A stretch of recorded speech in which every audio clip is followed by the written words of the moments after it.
Okay, we're recording. Well, welcome. Thank you for coming to our first um, library buildings interest group. We have a special guest today, Katrina Ringler from the State Historical Society, uh, to answer your burning questions about um, historic buildings and preservation and all of that sort of thing.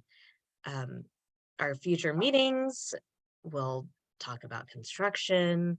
Um, we'll want to hear from all of you who have upcoming projects or all of you who have uh, overseen some projects so that you can kind of share resources and successes and stumbling blocks with each other and learn from each other. But today let's talk about historic buildings, and we're very excited that Katrina is here with us. I'm going to ask her to introduce herself and tell us a little bit about her work. Okay, can you hear me go okay? All right. My name's Katrina Ringler. I work at the State Historical Society in the State Historic Preservation Office. And just in case folks don't know, every state, many territories, and several tribes have state historic preservation offices or tribal preservation offices. It's something that's created by federal regulations back in the 1960s. Our main job is to administer the National Register of Historic Places, along with some other federal programs, the federal tax credit programs, federal grant programs, and some federal regulatory programs. Because most of us are within state historical societies or something similar, we also usually regulate state level registers, state tax credits, state grants, state regulatory programs as well. But we do get a majority of our funding from the federal government. So my job at the Preservation Office in Kansas, I've worked there since 2001, started out with doing tax credits, and then grants like the Heritage Trust Fund and some other grant programs we've had. And now I supervise the office and I primarily work with our federal funding source. But because I've worked here for so long and worked in so many different programs, I kind of know a little bit about them all. So hopefully I can answer your questions today. And basically, I wanted to just kind of start off with a little bit of data I found with a quick search this morning. I just searched our Kansas Historic Resources Inventory, which is an online database where people from our office, as well as just constituents across the state, have collected information about any properties that they have come across.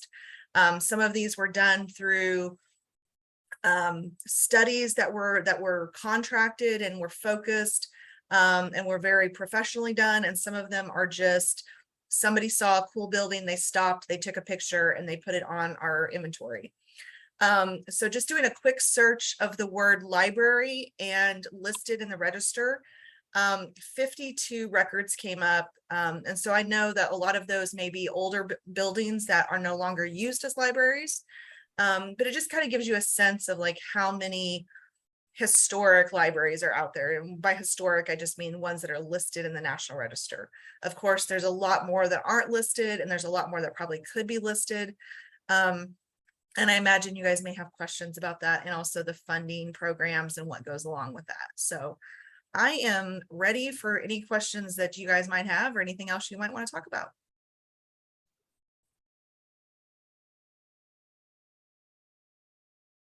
So you're welcome to either raise your hand or unmute yourself and go for it, or put your questions in the chat.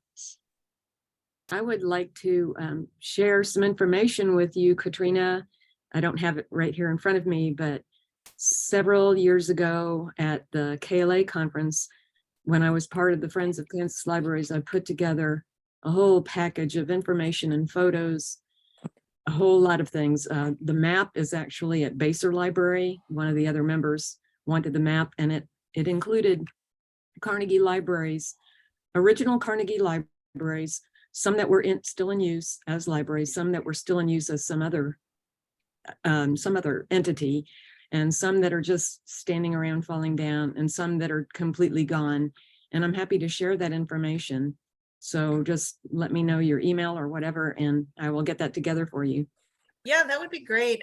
My email address, just for anybody who may have questions later too, is just my name, katrina.ringler. I have it spelled out down here on the bottom of my screen, at ks.gov.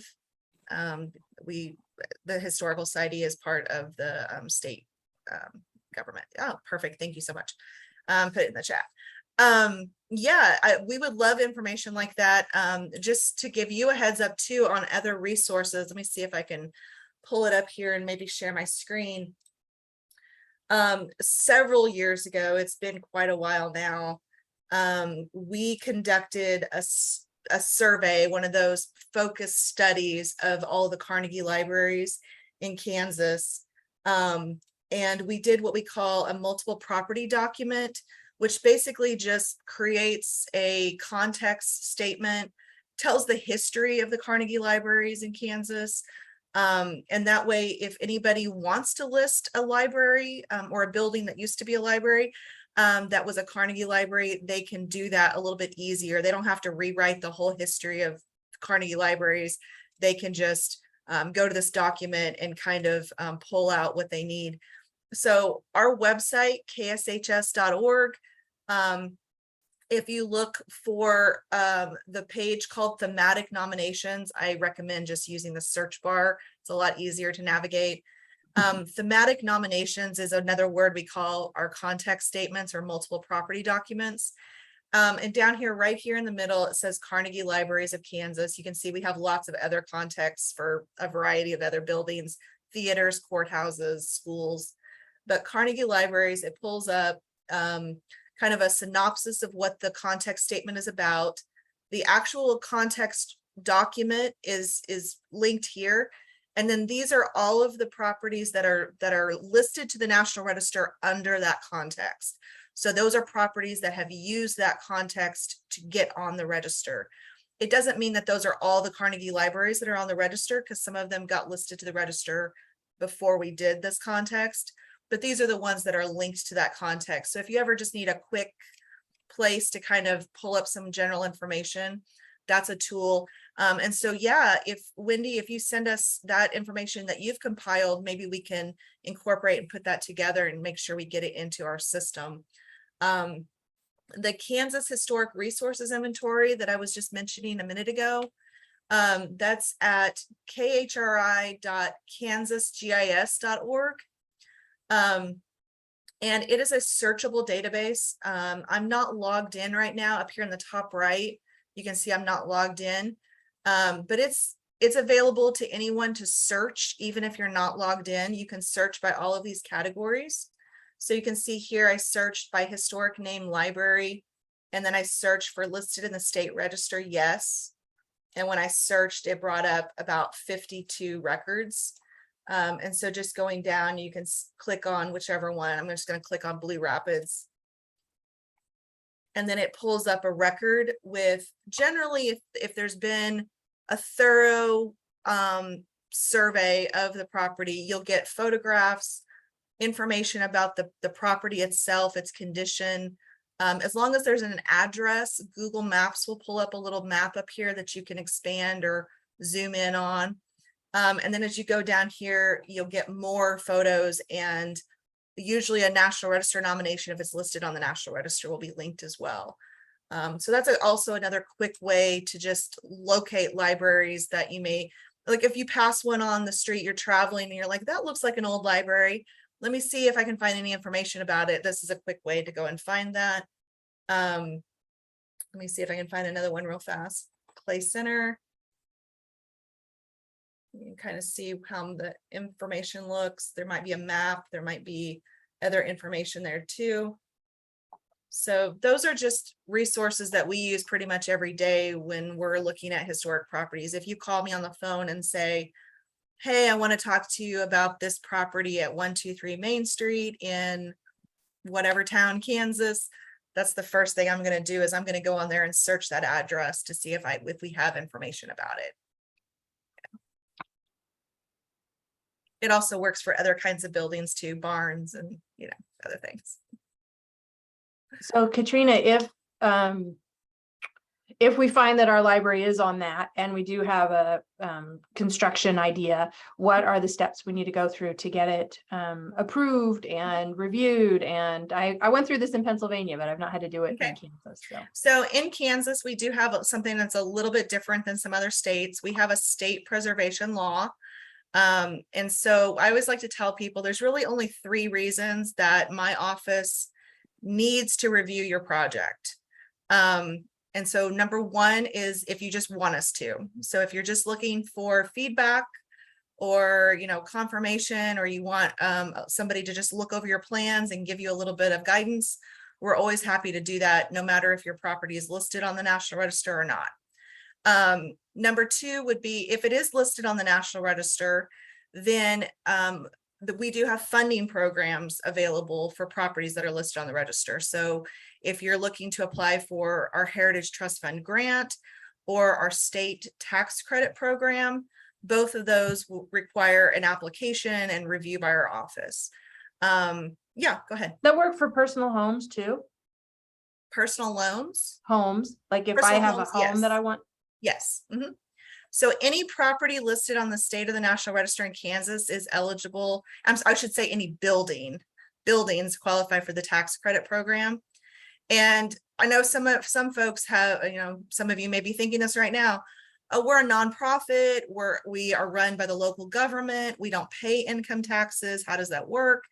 The state income tax in Kansas, the state tax credit for historic buildings is transferable. So if you don't owe state income taxes, you don't pay state income taxes, or like in the case you're saying, Sharon, it's your private residence and maybe you just don't pay a lot of state income taxes, you can sell those credits to someone else for cash. So if your library is doing a project, it's a listed building, you apply ahead of time, you get approved, you do the work. At the end of the day, let's say you have $20,000 in state income tax credits, because these are investment credits that's based on how much you actually invest in the rehab. Okay. Though that $20,000 in credits can be sold to a bank or a donor or someone in town for cash. And they usually pay between 80 and 90 cents on the dollar for them. So it's not something to overlook. It may not work for every project. You know, if you're doing a small project and you only wind up with a couple $1,000s in tax credits, maybe it's just not worth the hassle, the paperwork. I don't want to say it's a hassle because it's not really a hassle. It's just paperwork. It's a government form, you know. So, It's bureaucracy. So, you know, you do have to fill out the form and wait for the approval and all that. So, you know, if it's just a couple $1,000s, it may not be worth it. But if it's tens of thousands of dollars, it probably is. And especially if it's more than that, it's definitely worth it. The tax credit itself is generally equal to 25% of your investment in the rehab. So if you have a $100,000 project, it's going to be a $25,000 credit. That being said, there have been a couple of amendments to the program over the years. If you're a 501c3 property owner, then you get a 30% credit. And then this last summer, they actually implemented further tiers of credits based on the population of the community. So if the population of the community is under 9,500, it's a 40% credit no matter who is the owner. If it's a community between 9,500 and 50,000, it's a 30% credit no matter who's the owner. And then if it's over 50,000 in population, it's still just the 25% or 30% if you're a 501c3. So it gets better and better. Yeah. The longer we go on, it's been in place since 2001, and we are up in the I think we're about 2,100 projects that we've approved since 2001 on all different kinds of properties, commercial property, nonprofits, private homes. Awesome. And then the Heritage Trust Fund I mentioned is a competitive grant. We only have one grant round per year. We have about $1 million to give out every year, but we usually have between $3 and $4 million requested. So you do want to focus your grant. Primarily the things that get funded are things that protect the exterior of the building. So roof, walls, windows, doors, foundations, things that keep the elements out, things that keep the building standing. It's not that interiors don't qualify, it's just that they don't compete very, very well. If I have a property with a hole in the roof and Sharon has a property that the bathroom just needs to be remodeled, they're probably going to fund my project over hers, right? So it's just a matter of prioritizing, but that's the other funding program. So those are the two things that, you know, if you want us to review your project, you can always send it to us for feedback. If you're applying for funding, then obviously there's an application that you have to fill out. If you are not doing either one of those two things, the only other reason that my office would have to review your project, if it is a listed property on the register, is if it involves some sort of government action.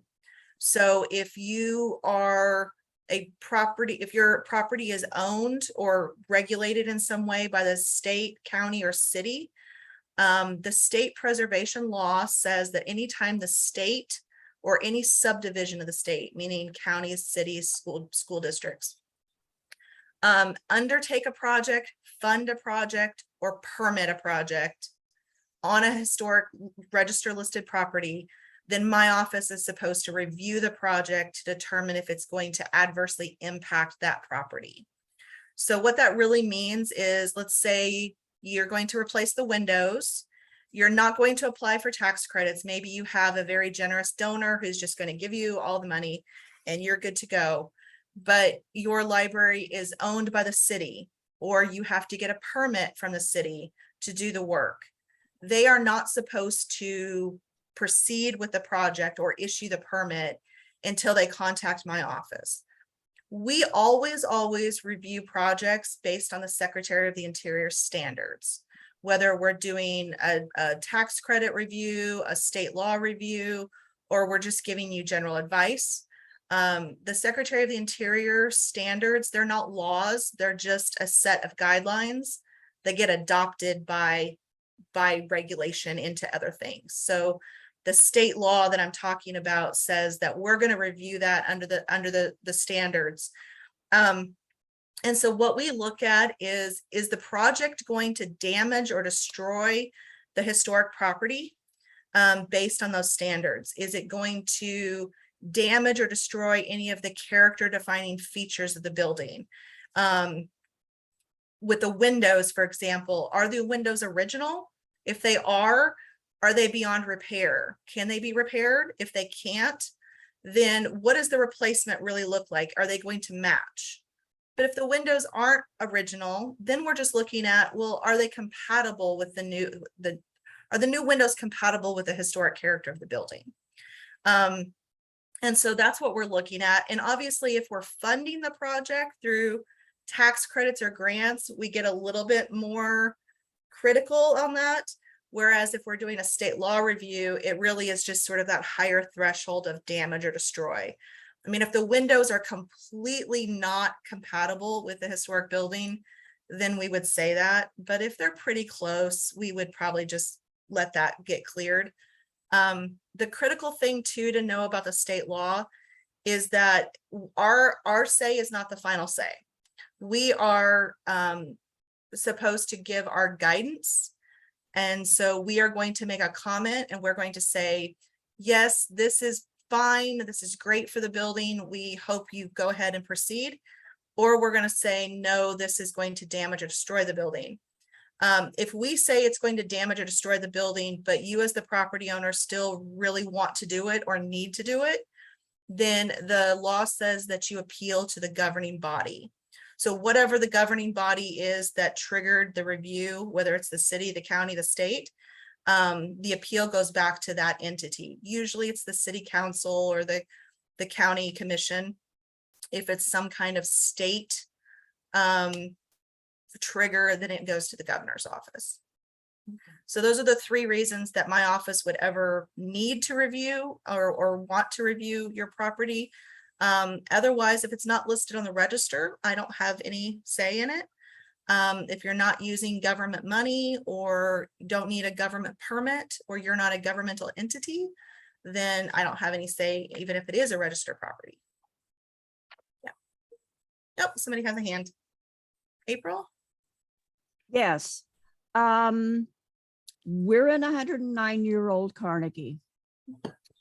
We've applied for a seed grant to replace a roof that's done some interior damage also. Mhm. Now, you were talking about the Heritage Grant for external. Mhm. We're going to be faced with retreating the entire exterior of our building to prevent water seepage into that brick. Is that something that is allowed? Because the coating that's on there now has taken a real beating. Plus, we've had a contractor come in and do some damage. So are those kind of things, is that something that is feasible? I mean, this is down the road within the next 3 to 5 years. Mhm. And that's probably going to be too long. So do I have it right? You're in Cherryville? Yes, ma'am. Let me look and see if I can find a picture of your building so I know what I'm talking about here. She's gorgeous. Okay, so when you say a coating, what kind of coating is on? It's a brick building, right? Yes, yeah, it's a brick building. And before I ever thought of coming here, there was a quote unquote coating put on this building. And it's a covering to, there she is, isn't she pretty? There was a coating put on the brick, and it is worn and it is wearing. So now we not only have the seepage coming in through the roof, but now I'm afraid that we're going to have it starting to, we've already replaced some of the mortar because it has been water damaged. Okay. So So the is city, this a coating? Is this a coating you can't see? It's supposed to be Yes. transparent. yes, it is transparent. And what brought my attention to it is the city hall is also a brick building, and they had that coating replaced. And when they did it, they sent the fella up here to look, and he said, yeah, it's going to need to be done. But right now the roof is, I have tarps over my nonfiction.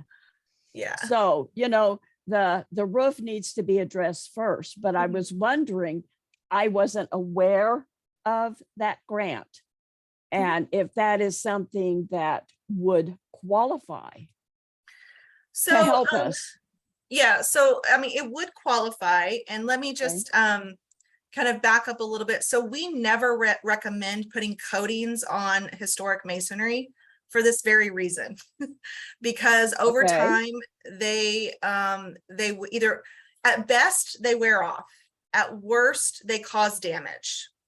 And so what can happen is they can trap moisture into a masonry wall and cause the brick to delaminate and spall, or push the mortar out. It sounds like maybe you have the better case scenario where it's just wearing off.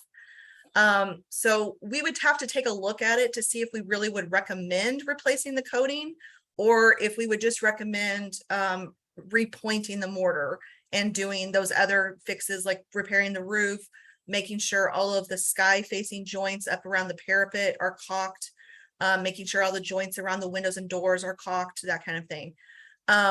But I mean, it's definitely something that can be looked at. And if we look at it, or you have an engineer or a professional like an architect look at it, and their professional advice is, yeah, we need to replace the coating because the bricks have been damaged and there's really no other way to keep the water out of the wall, then that would be something we could approve. Yeah.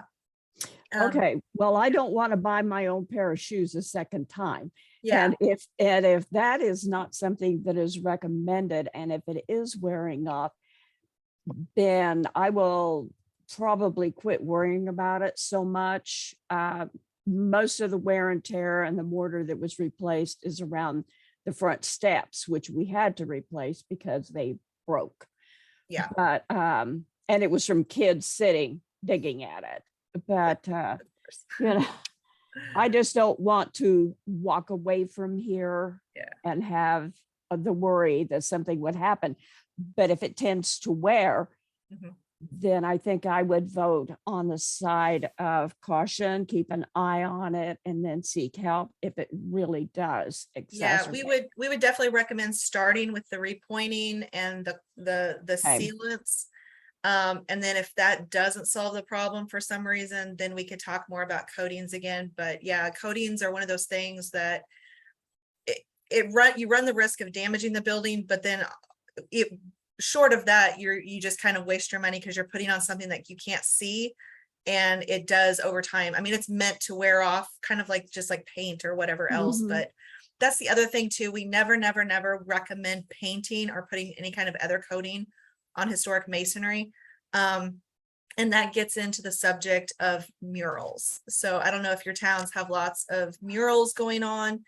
No. So just be aware of that. If anybody comes to you and says, hey, the back of your library, the side has this great blank wall and we want to put a mural on it. We never recommend putting paint on historic masonry. If that is a great place to put a mural, let's talk about putting it on some kind of other material and attaching it to the building in a way that's not going to damage the building.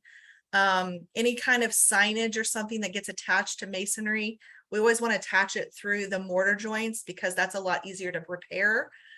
Those holes can Ah. just be filled in with mortar. If you drill through the brick, you have to replace the brick, and that's a lot harder to do and a lot more expensive. Yeah, that's what some of the contractors over the 109 years have done is they have drilled into the brick, being idiots, and not into the mortar. Yeah, So, and then it you gets to know, be your problem now that you get to pay for it. oh,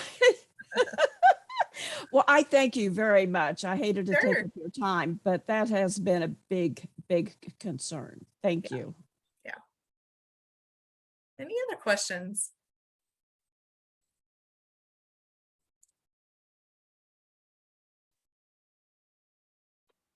While y'all are thinking about your questions for Katrina, I want to remind you to, if you haven't already, go ahead and put your name and your library in the chat to give me a good record of who was here today so you can get credit for coming.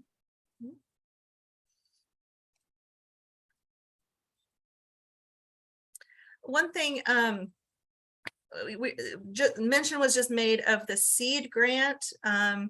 The seed grant and the HEAL grant are through the Department of Commerce, and I know that there's been a lot of interest in those programs. So just a heads up, you may already know this if you've applied for those, but if you have a historic property, a property listed on the register, and you're applying for one of those grants, just like I was explaining before, that's state government money. And so the state is not supposed to issue those grants without review by our office. So we will be involved in those reviews. That being said, I just review the historic property. I don't know anything about the Department of Commerce's program.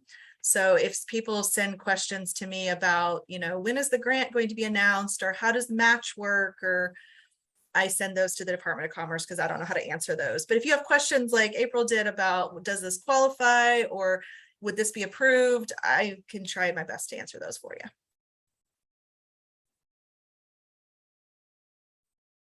Seems like there's a lot of money out there right now. It's just a matter of, like I said, all of the government forms and applying and waiting and making it all match together, which it can be challenging.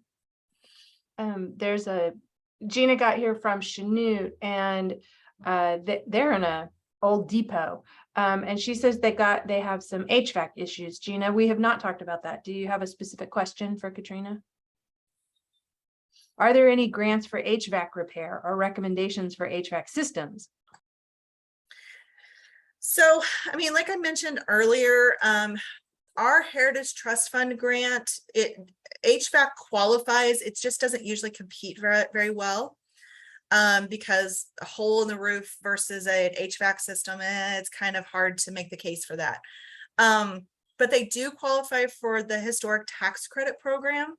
The Historic Tax Credit Program, basically anything that's attached to the building or as part of the systems of the building qualifies. So all of the things you think about of a building, the roof, walls, windows, doors, interior, partitions, flooring, ceilings, wall coverings, but also the plumbing, the kitchen, the bathroom, the electrical, the HVAC, and also some soft costs like architect fees, engineer fees. If you have to take out a loan, the interest on the loan qualifies for the tax credit. If you have to pay utilities for the construction, that kind of stuff all qualifies. So the tax credit can be a big benefit. The problem is that you have to have the money in order to invest in the project, and then the tax credit comes at the end. Our other grant program, the Heritage Trust Fund, kind of works the same way. Unfortunately, you have to apply and then get approved, go out to bid to get your contractor, and then actually pay the contractor and then get reimbursed by the grant. And so it can be challenging sometimes if people don't have the cash in hand or the ability to get a loan. A lot of these grants are that way because that's kind of how the state works with their grant programs. I know the SEED and the HEAL grant, they provide actual cash, like sort of payments in sequence. So that can be a big help. Ours don't work like that. But yeah, HVAC, as far as recommendations, it's try to hide it as much as possible. So if you can look at an HVAC system that doesn't require a lot of duct work, mini splits have been a big deal for a long time in historic buildings because the internal part basically just hangs on the wall, and then you have a small hole that goes through the wall into an exterior condensing unit. And those can be usually put, on the back or side of the building, or sometimes on the roof. But if you do have to have a bigger system, or you already have an existing system that needs to be upgraded, and there's a lot of duct work, we just try to hide it as much as possible. If you can hide it above the ceiling or under the floor or in new walls, that's great. Within a soffit that's built out to hide the ductwork, that's great. You just want to avoid putting it next to windows where it's going to like cut off the window, the top of the window. Last case scenario, if it has to be exposed because there's just no other way to do it, just paint the ductwork to match the ceiling. That way it just kind of, fades into the background as much as possible. But yeah. So I know for some of our Carnegie libraries, they're still struggling with ADA. They don't have elevators. We have a couple of them like Columbus and Oswego that did do major renovations and additions that included a ADA accessible entrance. What is the law about having it be like, it can't be a secondary entrance, is what one person said, that it has to be it can't be an afterthought, I guess. Yeah, I mean, you don't want to drive people to the back of the building and make it seem like, well, you have to go in the back and everybody else gets to come in the front. So a lot of times when they are doing a major addition or whatever, they just make that the new front entrance. The original front entrance becomes more of like a ceremonial, or just maybe just a emergency egress or something. I usually use, let me see if I can share again my screen. The Lincoln Carnegie Library is sort of our poster child for how to do an addition. This is a very, it's a very tiny little Carnegie Library. Let me see if I can get a better picture. This is the front of it. They have the advantage of being located on a pretty good sized lot. And so they had lots of room to the back where they could do the addition on the back. But you can see the addition kind of poking out here on the side, and that walkway and the parking area to the side means the new entry is really between the old building and the new building. Let me see if I can find a good picture there. So this becomes the new entry for everybody from the parking lot.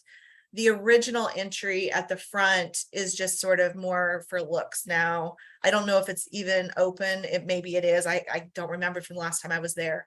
But this also kind of illustrates how we recommend additions be put on historic buildings in general. You want to keep the new addition touching the old building as little as possible. So we recommend sort of a hyphen or some kind of just like a little connector to the historic building. That way, if the addition is ever taken off or needs to be demolished or something, the original historic building has the least amount of damage possible. On the interior, the back wall is pretty much all still there. They've just opened up where windows used to be into a bigger opening. That way, you know, the damage could be fixed if it needed to be. The new addition kind of takes its cues from the original building, but it doesn't try to be matchy too much.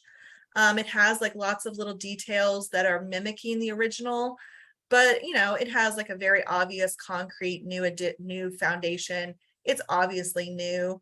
It is set down lower and kind of pushed in a little bit from the outside of the original building, so that when you're at the very front of the building, you really can't see it. So, you know, if you're standing down on the street, you can just barely see it tucking out from the side. You know, this is all ideal. Like I said, this is the poster child for how we would love to see additions put on, and everybody would be able to address their ADA concerns in this beautiful way. And it's just not possible on every property, because not all of y'all have enough land to do that. Your library may not be set up in a way that that is possible. And so when we work with ADA concerns, what we typically do is, you know, try to look for the least intrusive and least damaging solutions first, and then kind of work our way back from there. We just had, cannot remember what library it is, but we just had a project recently where they had a consultant come in and talk to them about some ADA issues. They actually had installed a ramp on the side of the building previously, but it didn't have handrails, and so they were going to go back and put handrails on it. The thresholds weren't quite right, so they were adjusting the thresholds. And then on the interior of the library, there were some little step downs just here and there, step ups and step downs. And they were able to put in these little ramps that just kind of go over the top of the steps. So like half of the step is still steps, and then half of it is a ramp with a railing. And that met ADA for their needs. We've had some other ones where it had to be a little bit more extensive, where they really had to figure out the best place to put the ramp or figure out where to put the elevator. We can work with those. It is something that we point out that, you know, ADA is not a building code, it's a civil rights law.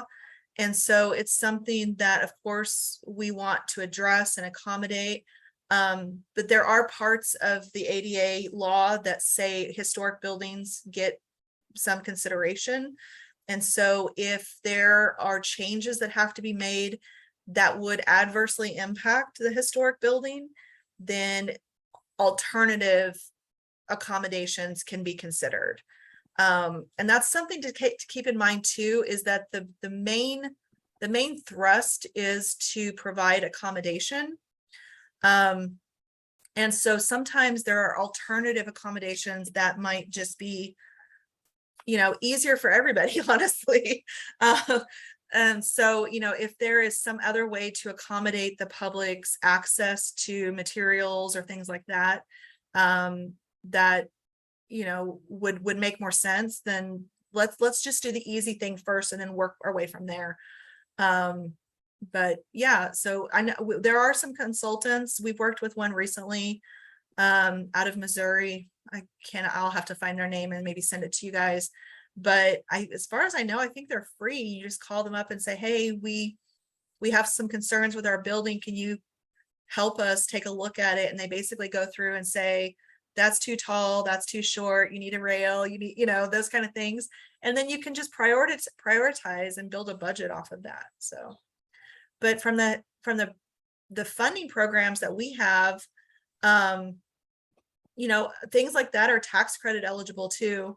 So if you need to put a handrail on your front steps, or you need to put something on the existing historic building, those are eligible for tax credits. Unfortunately, additions that are outside of the footprint of the historic building are not eligible for tax credits. So you were talking about elevators earlier. If you are able to put an elevator inside of the building and put it in a place that it's not going to damage, you know, historic character defining features, like put it kind of in the back corner where there used to be a janitor's closet or something, that can be eligible for tax credits. If we have to put it on the outside, it's not going to disqualify you from tax credits, but that part of the project would not be eligible. Okay. Yeah. Any other questions about that or specifics that you guys are struggling with? Because that is something that comes up a lot.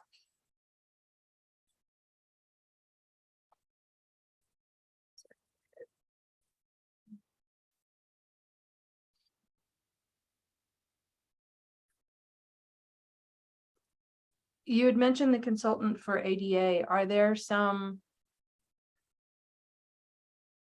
architects or consultants who specialize on historic buildings? Yeah, let me see if I can find that for you too. So we do keep what we call a source list. It is a list of contractors, consultants, architects, engineers. We don't necessarily recommend them, but we can tell you that they have worked on historic properties and they haven't done anything bad. Awesome. Definitely want to check references and everything, just like you would for anybody else, but it gives you a good place to start.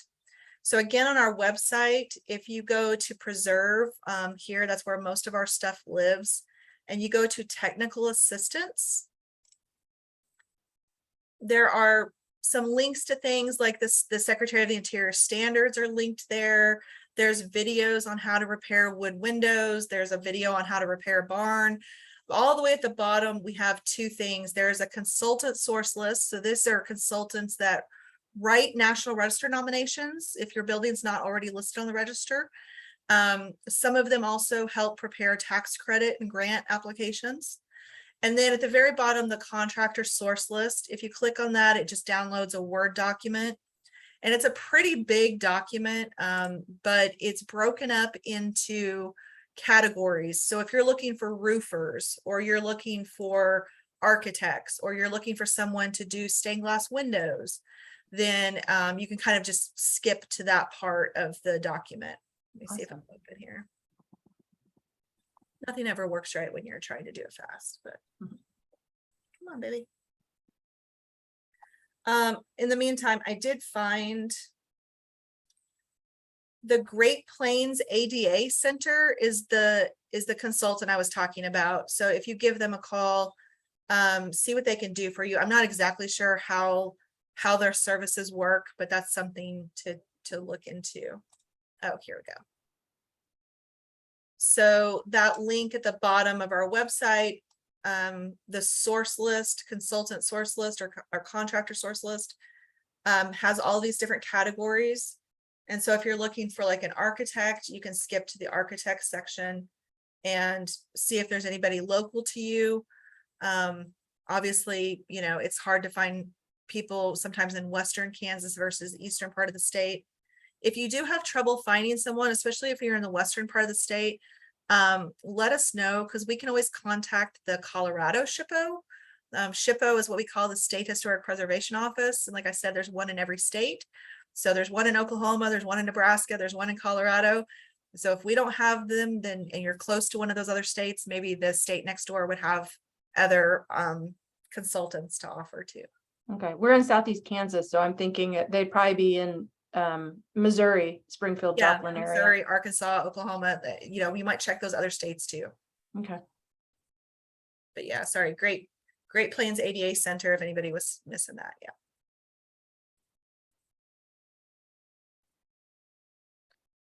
Thank you. I think that source list will be invaluable. Yeah, it gives you at least a place to start. I always tell people, you know, especially right now, contractors are so backed up. You know, you may not be able to get them out to give you an estimate. You may not be able to get on their schedules for a while, but maybe they know somebody else who can. And so it's at least gives you a place to kind of start checking.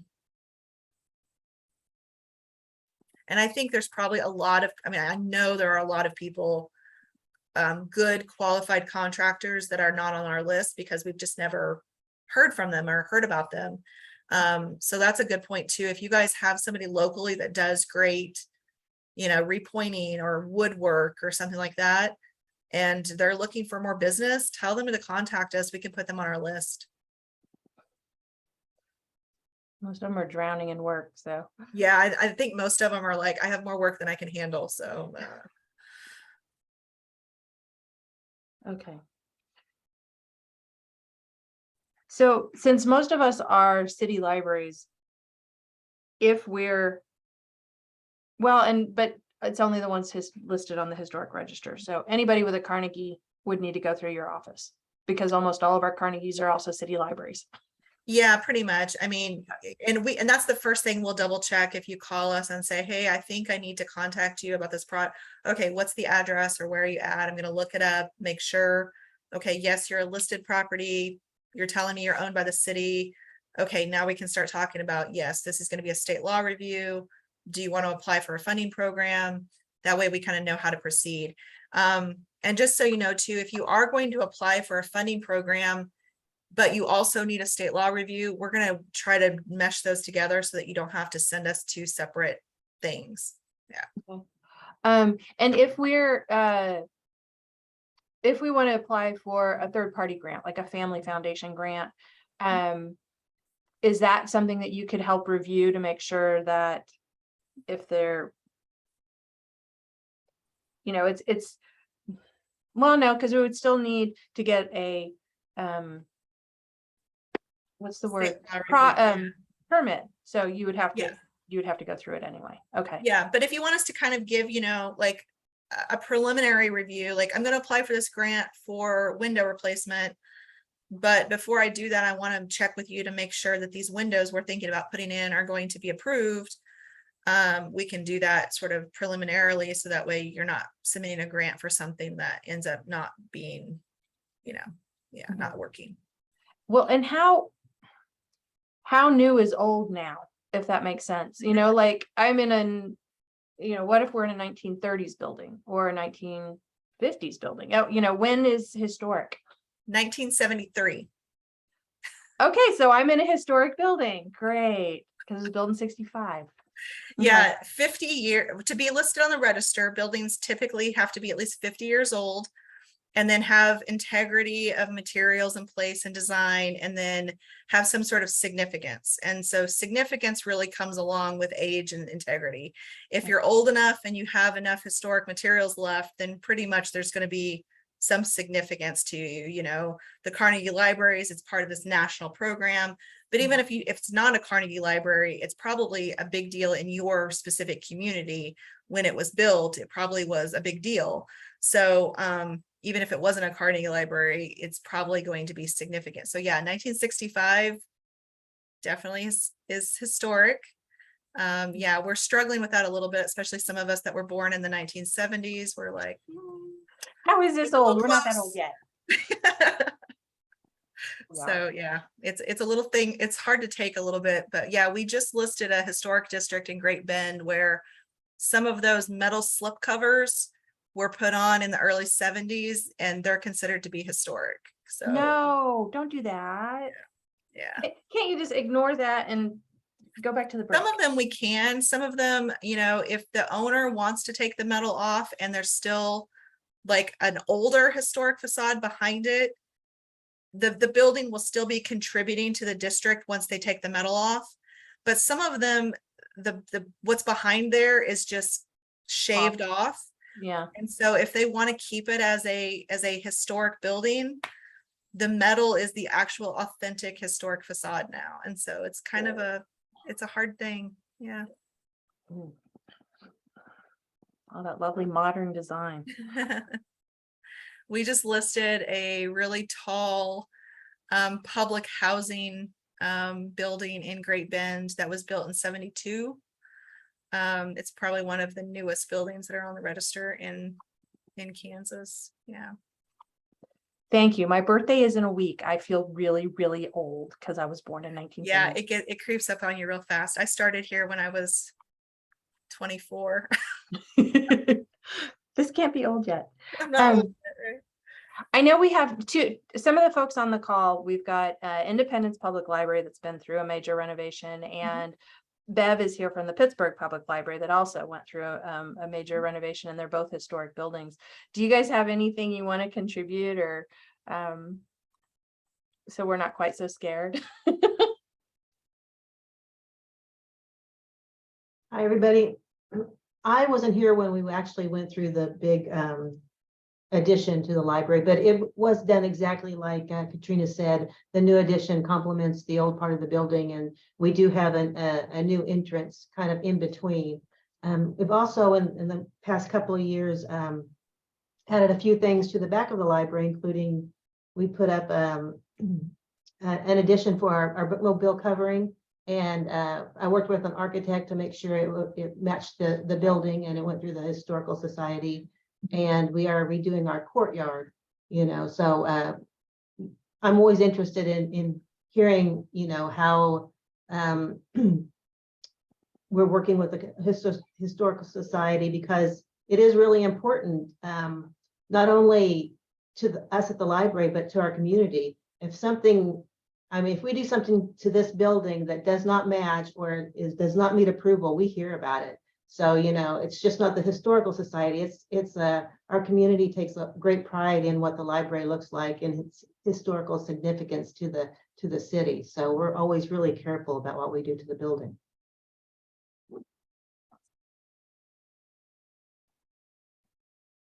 Thank you, Bev. It's a beautiful building if you've not been. Yeah. I was going to say, I always forget about that. That's one of our other poster children for real. That's the addition. I mean, it's gorgeous. Comparing it to the front of the building too. It's like, yeah, it does a really good job of not trying to match, but also being very compatible. You can tell it's an addition because it's got this attachment here, the hyphen, but the big overhanging eaves, the way the windows are paired, it's not trying to match, but it definitely looks like it goes with the historic building. Yeah. It compliments. And Bev, your front door is just an egress, right? It's not used anymore. That's correct.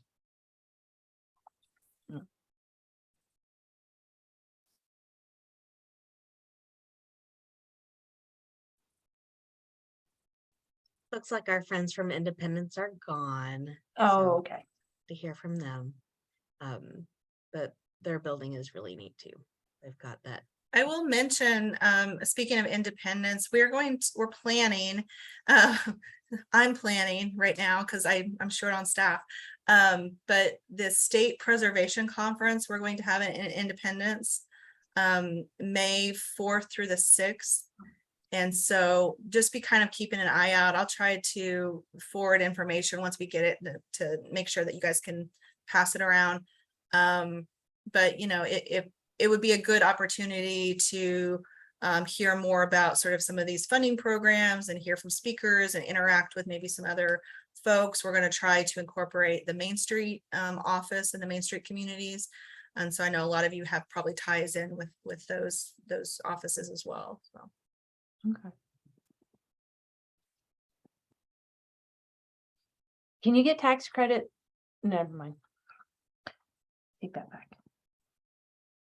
Okay, no, I am going to ask that. So one of our libraries, one of our newest libraries is going to be, they're taking down a town hall and going to build a new library, but it's in the historic downtown. So they're hoping to have a facade that fits in with the historic downtown. Are there any programs for that? Not through my office.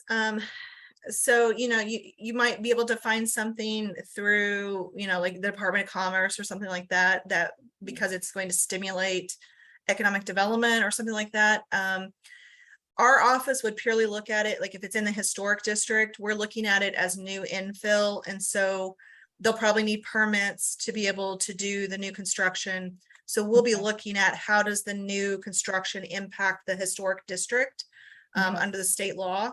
But there's no funding for new construction. Okay. We'll share this with the new director. Yeah. They're excited. Yeah. And the same thing goes, just like we were talking about additions, new construction, we don't necessarily want the new construction to look old timey, you know, I mean, it can still look modern as long as it's compatible. And so massing, size, scale, setback has a lot to do with that. Okay. You know, if most of the buildings in the downtown are 2 stories and you build, you know, a 10-story skyscraper, that's going to look really odd. Or, you know, even if you do a 1-story, but set it back 50 feet. So there's a big parking lot in front when it's a downtown commercial area, that's going to look odd.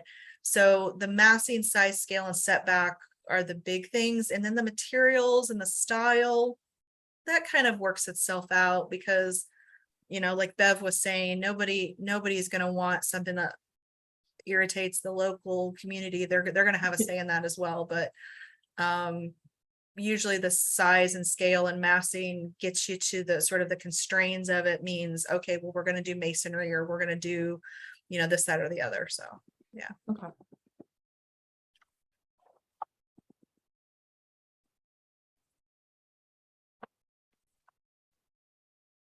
Last call for questions here. Want to be mindful of your time. It's almost 10 o'clock. So if you have anything else, now's your time to jump in.